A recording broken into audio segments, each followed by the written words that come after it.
Hey everyone, so I'm back at it with another anti-meta video. This one's going to feature Zangoose. So the original idea was brought to me by Kakuna Matata, also known as the creator of PvPoke. The cool thing about Zangoose is it knows Shadow Claw, Night Slash, and Close Combat. And essentially with these moves, it covers both Giratina and it also covers Registeel. And unfortunately it maxes out under 2500, so you'll probably want to have 100% or close to 100% IVs on it. The rest of my lineup is going to be Shiftry, and if you've seen my previous videos, you'll know kind of how strong Shiftry can be in Ultra League. And then with the leads, I either lead with Typhlosion or Ampharos. So I'll dive right into matches so we can see kind of how Zangoose plays out and how it works.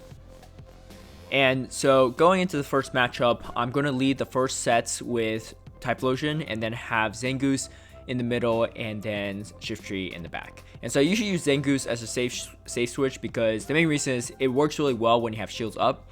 And something that I also really liked about Zangoose, one is a lot of people don't really know its moves. So this person switching Giratina, which they'll probably later regret because they don't realize that Zangoose is actually a really good Giratina counter, especially if Giratina is running Shadow Claw variant. This one's actually running Dragon Breath, so it's a little bit trickier. It doesn't actually consistently beat Giratinas with Dragon Breath. It actually usually loses, but that being said, it still does quite a bit of damage, and Giratinas will have to drop a lot of shields to get around it.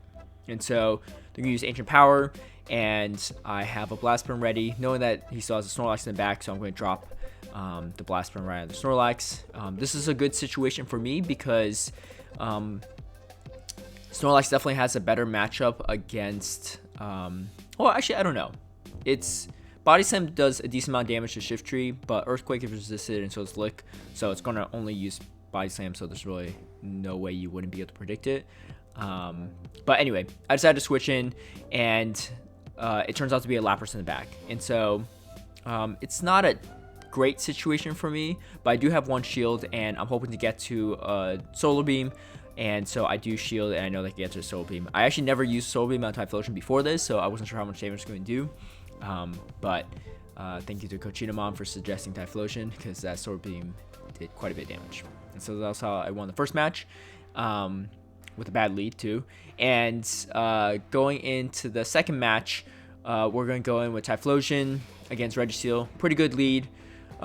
The drawback of Typhlosion over Charizard, I had Charizard in my initial lineup, is that Charizard resists all of Registeel's charge moves, so you don't really have to shield any of them, versus Focus Blast will do quite a bit of damage to Typhlosion because it doesn't have that flying subtyping, so you do have to shield it. So my opponent switches Giratina, and I'm going to switch in Zangoose. And so technically I could have switched in Shiftry as well, but my main concern is if he has Swampert in the back, that's where it gets tricky. And also, I want to really use Zangoose when shields are up because you can get a boost from the Night Slash. And that boost will jack your attack stat up quite a bit, and you'll end up just doing a ton of damage after that. And so this is where you see how it can counter both Registeel and Giratina. So it's got Close Combat as well. My opponent smartly decides to shield. And then if you don't know already, Close Combat also reduces your defense, but your attack is still quite up there. So you still be able to do a ton of damage. And you can see right there, I pretty much almost one-shot it, or not one-shot, it was already at like 2/3 life. And at this point, Venusaur in the back, and I was pretty much able to take it out there. And so that's kind of a tricky situation for my opponent because both Typhlosion beats both Venusaur and Registeel, so I can see why they were kind of in a bind there. So losing the lead again, and then so I go straight into Zangoose right here, and this is actually a tricky situation because Swampert charges the energy so quickly, and like I said, Zangoose is not very bulky, and so what I'm doing right here is I'm purposely not shielding so that they'll have their guard down, and so I get a boost too, but I wasn't able to get to it in time. So maybe in that situation, maybe it was better had I shielded. My opponent uses Earthquake, which is better than Hydro Cannon if you could only get off one charge move, so that was definitely the right call there. But I can't afford to use any shields at this point. I do shield at this moment though because I need to keep the Shiftry alive to take out the Giratina. And I don't think at this point I even know what the third mon is, but I have a feeling that it's weak to Shiftry, which is why I switched, because if they're going to bring in Giratina against my Shiftry, then they know that it's probably even worse against something, whoever's in the back is even worse against it. And it turns out to be Cresselia. So this is not a great situation because both my mons are pretty low in health, but I'm just going to try to throw out these blast forms and force a shield. And at this point too, my opponent just farms me down, and I think they got a little bit greedy there because I don't think they anticipated me getting to a third blast burn. So that actually pretty much probably won me the match, because had they used a charge move on me, it might have been trickier because I would have to throw out probably, yeah, I would have to tank that Dragon Claw, so I probably would have lost right there. So going to this matchup, going to a Poliwrath lead, so very tricky lead because Typhlosion isn't good against Poliwrath, and so I'm just going to tank the Ice Punch. I don't even know if I was countering or not, to be honest, but I was just kind of hoping that they were going for the bait. And then so I go in Zangoose into Poliwrath. This is a really tricky scenario, and so the main thing I know is that this Poliwrath has to hit me with a Dynamic Punch to take out the Zangoose. And so the reason why Zangoose works really well, and one of the big reasons why Shift Tree works really well as well, is that there's not a lot of people that bring counter users. A lot of people bring Poliwrath, but not a lot of people bring Heracross, Lucario, Machamp, and stuff. And so if anyone even has fighting attacks, they're usually based on the charge move and not their fast move. Zangoose too. I actually ran into 2 or 3 Zangoose users in the making of this, which was kind of weird because I didn't run into a single Zangoose until I started using my own. So pretty good situation for me right here. Just hoping that he doesn't have Sludge Wave on it, and most Swamperts don't. I don't know if I should have thrown this charge move out, to be honest, because it probably wasn't the best idea just because I already had a Blast Burn ready, and so I probably should have done that. But yeah, so right here, the Swampert definitely needs to try to farm down this, or try to farm some extra energy, but wasn't able to get to it in time. But if they threw a charge move, I still would have taken out Shift Tree, so tricky situation. So this is actually a situation where it's really hard to deal with. It's when they don't have a Charmer in the lead and they have a Charmer as a safe switch, or not safe switch, but in the back, because essentially, unless they don't recognize this, right? But this player was smart enough to recognize that Zangoose doesn't do well against Togekiss, or they just happen to switch to it. But at this point in time, I lose the lead, and so you still want to sack the Zangoose in that scenario because you don't want that Zangoose, or you don't want the Togekiss to have to be matched up with Shift Tree in the back. So I just go straight for the farm at this point. I go straight for the Solar Beam, try to force a shield. Maybe I should just go on for a Blast Burn because most people probably assume that it's going to be a shield. But then as you can see, my opponent has a Venusaur lined up as well, which also counters Shift Tree too. If I shield the right moves and sometimes have an extra energy lead, I could potentially still beat it. But in this case, we have Vision Shields and it's just not going to be possible. And so I'm going for the bait right here because I need to. And then I'm going for the... had I gotten to that Dark Pulse, that's one Snarl away. Oh, actually, I do get to it. Huh. That's just interesting. I think the Swamp Array has a Hydro King. I'm pretty sure I lose this matchup.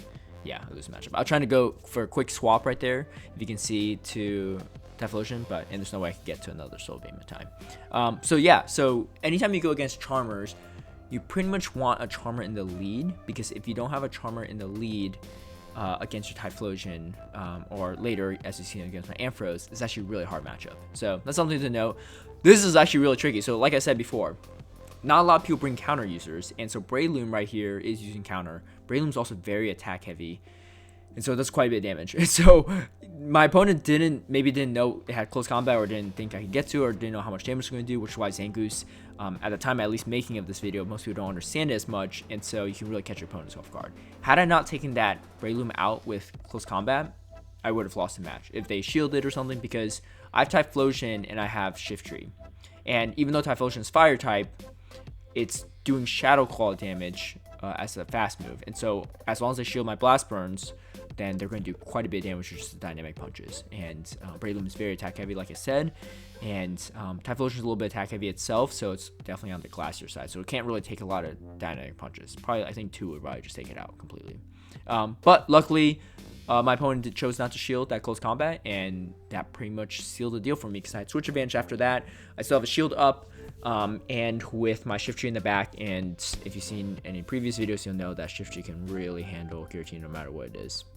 In this scenario, actually, I probably shouldn't have shielded, and the reason why I say that is not to, like, you know, flex on the opponent or anything, but if they get a ancient power off and they get a boost, that second ancient power is going to hurt a lot more. And so you kind of want to save for the second ancient power or Dragon Claw, whatever, once you know they have the boost, as long as you know you can survive the first one. So I went on a 4-1 run with that team, and I went on a couple 4-1 runs with that team. So I was feeling pretty good about the team, but Poliwrath is still kind of a pain to deal with, so I decided to switch into Ampharos instead to really deal with Poliwrath. Ampharos also has Dragon Pulse, or the one I'm running, and Dragon Pulse pretty much takes out half of Giratina's health, and so it has an option to counter Giratina as well. Pretty much all three of my mons have a way to deal with Giratina, and Giratina is so popular, you pretty much want it to be there. So like I said, Zangoose works well with shields, but at this point, I am in a tricky situation because I'm pretty sure Venusaur does beat Zangoose right here, and yeah, it does with silver health. Just because you can get to Friend Splits very quickly, and Venusaur's already pretty bulky. So I'm going to farm it down with Shiftry, just because I know that you can gain energy pretty quickly on that, and I'd rather have energy on the Shiftry too, because, well, who knows what's going to be in the back. But, so, my opponent brings out, I think it's Luxio, his Pokemon, I don't remember his name, but yeah, and it has Giratina in the back. And so, this is why I like Shiftry paired up with Zangoose, and the reason is, both can take out Giratina, so if I had to sack swap one of them, they can still take out, you know, the main threat that you'll probably see. And so the trade-off is Zangoose can take out Giratina's and Registeel's. Shiftry, on the other hand, can take out Giratina's and Swampert's. All three are very, very common in the meta of Ultra League Go Battle League, as anyone that's probably been playing this past few weeks will know. And so right there, between the two of them, they handle three of the top threats. And then so that's why I have Ampharos in the front, or Typhlosion, or some other anti-charmer, because those are what really the two are weak against. It's not an unbeatable team per se, but it does do quite well. And so right here, I'm going to go for another bait. My opponent doesn't go for it, and now I'm going to go straight for close combat. And so let's see if they burn their shield or not. And yeah, close combat does a ton of damage, and it doesn't even have stab, and does quite a bit of damage. And so right here, I'm going to go in with the Night Slash, hoping that they might start shielding again because they see how much damage close combat does. It does draw the shield. At this point, Zangoose has done plenty of work, so I'm going to take it out. And now I'm going to bring in Shiftry. And the Shiftry, of course, going to just tank the Hydro Cannon. One of these days, I'm probably going to catch a Sludge Wave. But yeah, and then so right here, I switched to Ampharos really quickly. And the reason behind that is because Ampharos has such a bad matchup with Swampert anyway, so it's just not going to be useful to have it later, even though Shiftry can do quite a bit of damage. And look at how much damage that Dragon Pulse did. That actually did quite a bit of damage to the Giratina. And then right here, I believe, I don't even know if I had a charge move ready or not, but I actually want to lose this matchup, so that way the Shiftry can't farm me anymore. And then I farm down the Giratina with Snarls, and then I have Leaf Blade. I think I still have a shield too, so it was a pretty comfortable situation for me in that situation.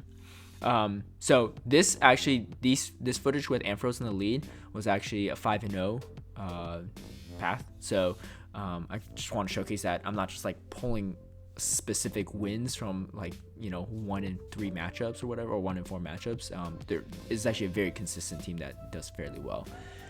So Scizor got a boost from their Night Slash. I didn't get one from Zangoose, and then they get another boost. And so I believe Night Slash raises your attack by 2 stages, at least 1 stage. I think 2 stages. So this Scizor is on a +4 attack stage, and is already attack heavy Pokemon. So I knew I was gonna be in some trouble, and that's why I take it out. Luckily, they burn both shields. A lot of people that get the boost tend to burn a lot of shields. Right here, I'm just hoping that it's a mon that I could kind of handle. And so, like I said, Venusaur does beat Shiftry, but I currently have an energy lead and a shield.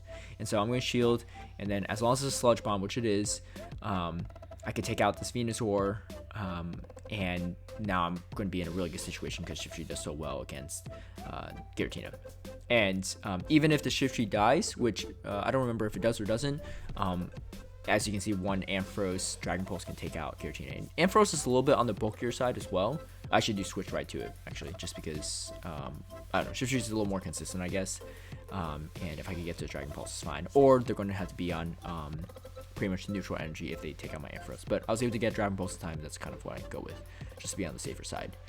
So going into the fourth matchup right here, they lead Melmetal. And so Melmetal is actually not great because to go against, because it's got superpower which charges really quickly and they can just swap out, or they can throw rock slides.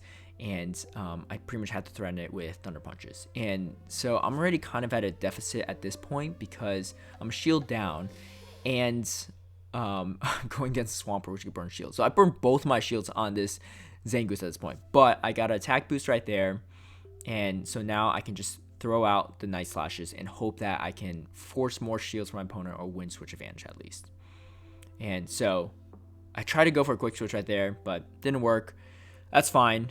Actually survived that surprisingly, but going to go and just try to farm some energy right here on the Swampert.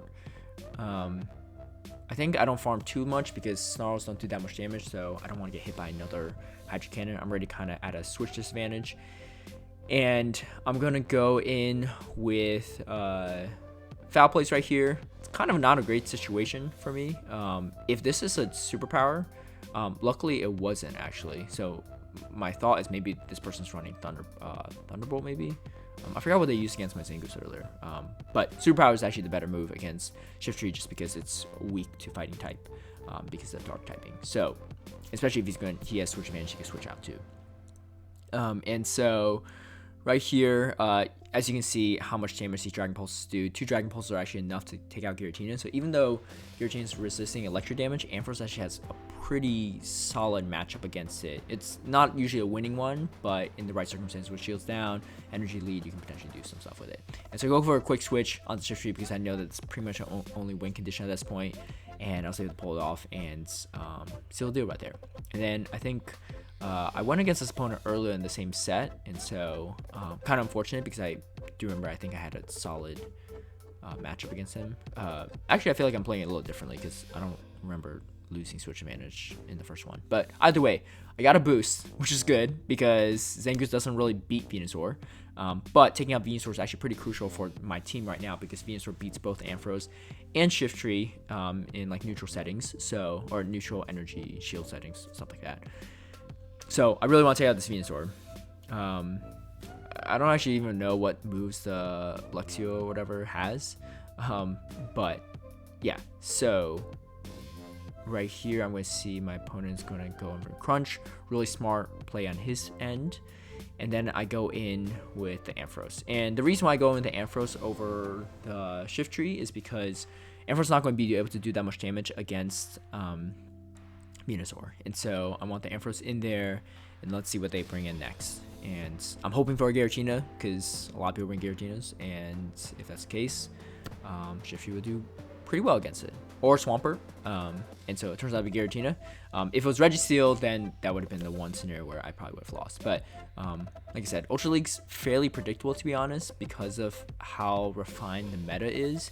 And it just makes these anti-meta teams potentially really strong. Of course, they're not unbeatable by any means, and there are definitely ways to beat anti-meta teams. But for me, I have a good time playing it. It's a lot more fun in my opinion. I've tried playing Giratina meta teams, and it's just not as fun. If you're interested in trying out Zangoose, this video can be educational and useful for you. It's also possible that you might just end up seeing more Zangoose in the future, and at the very least, you'll know how to deal with it. Zangoose and Shiftry are actually both huge Stardust investments, and so I know, unfortunately, it might not be feasible for everyone, but if you have a lucky trade lined up and you know a buddy with a Zangoose or Shiftry or a shiny Zangoose even, and you could get a nice IV spread on it, you might have a chance to use it down the road. Some people have pointed out that Ursaring is actually a solid substitute for Zangoose, and that's definitely true. Ursaring has Shadow Claw and Close Combat as well, but it doesn't have Night Slash, and it has Play Rough instead. I personally think the Night Slash gives it a little bit better coverage because 1, you can spam it better, 2, you could potentially get an attack boost from it, 3, if you go against a Venusaur, it's not really a winning matchup for Zangoose